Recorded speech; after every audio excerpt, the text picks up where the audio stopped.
Hello friends, this is a 2018 Ford Escape.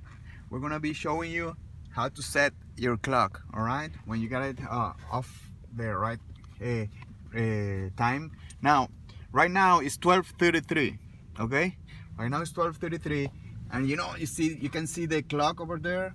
It says 10:30. So we're gonna go ahead and show you how to set that right. First of all, you just wanna you see in this dash, you see that there is a clock button right here. Just push on it, and there you go. You see, you just have to scroll with these arrows. You can set this. We're gonna put in 12.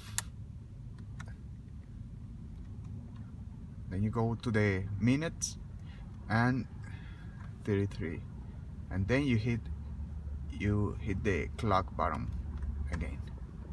There you have it, friends. All right, thank you for watching this video.